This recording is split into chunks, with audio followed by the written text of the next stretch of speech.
शिवसेना के मुखपत्र सामना में ममता बनर्जी को लेकर के उनका बचाव किया गया है, बीजेपी पर निशाना साधा गया है। हमारे साथ शिवसेना की सांसद प्रियंका चतुर्वेदी जी हैं।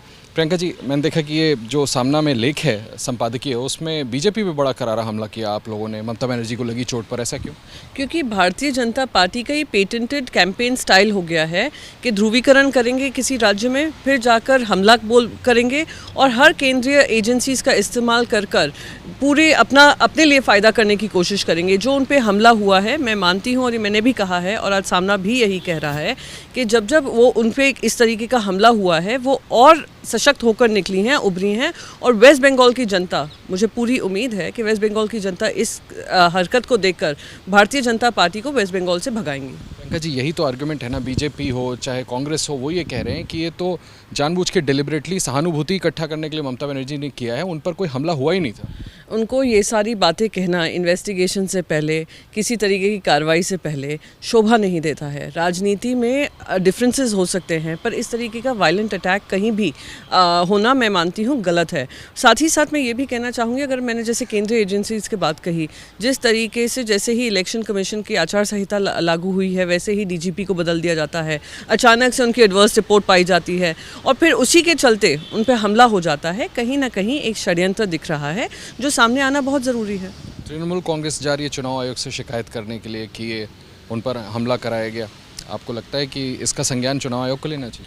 बिल्कुल, चुनाव आयोग का मैंने पत्र भी पढ़ा जो उन्होंने जवाब में कहा है, पर कहीं ना कहीं चुनाव आयोग को इस पर ध्यान देना पड़ेगा कि ऐसा क्यों है कि हर राज्य में जहां चुनाव होने वाले होते हैं, खास करके वेस्ट बंगाल में चुनावी शुरुआत से पहले ही इस तरीके के आतंकी हमले, नहीं कहूँगी, हमले हो रहे हैं।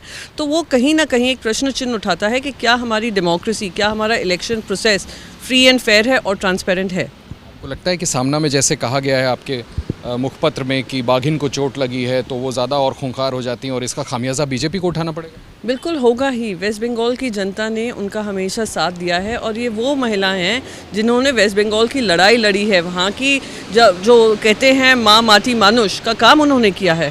तो अगर वो देखते हैं कि उनके साथ किसी तरीके की बेइज्जती होती है या बदतमीज़ी होती है या हमला होता है, तो मैं उम्मीद करती हूँ कि वो तो सशक्त होकर उभरेंगी ही, साथ ही साथ वेस्ट बंगाल की जनता भी उनका पूरा साथ देगी। आपको लगता है, बस एक आखिरी सवाल, कि बीजेपी जो आरोप लगा रही है कि जानबूझ करके कराया गया है, इसका खामियाजा ममता बनर्जी को उठाना पड़ सकता है? देखिए, भारतीय जनता पार्टी की आदत बन गई है, वो तो नहीं गई है बीजेपी से, ये घबराहट तो स्पष्ट हो ही रही है जिस तरीके से कहने में, ममता बनर्जी तो नहीं डर गई जो इस तरह से?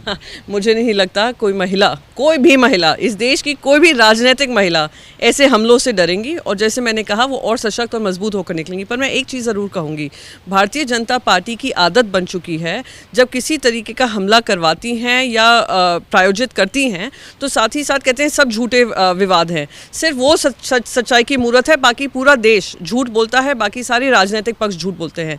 तो इस तरीके की राजनीति से उनको उभरना चाहिए और डेमोक्रेसी में, प्रजातंत्र में अग्रीमेंट की जगह है तो डिसएग्रीमेंट की भी जगह है और फ्री एंड फेयर मैनर में इलेक्शन करना चाहिए। बहुत शुक्रिया हमसे बात करने के लिए। प्रियंका चतुर्वेदी, जिनका कहना है कि बीजेपी ये बिल्कुल स्पष्ट दिखाता है कि कहीं ना कहीं ममता बनर्जी से डरी हुई है। देश की कोई भी महिला इस तरह के राजनीतिक आक्रमण से नहीं डरेंगी। ममता बनर्जी निश्चित तौर पर इसके बाद और मजबूत होकर के पश्चिम बंगाल में उभरेंगी। कैमरामैन अजीत तिवारी के साथ आशीष कुमार सिंह, एबीपी न्यूज़, दिल्ली।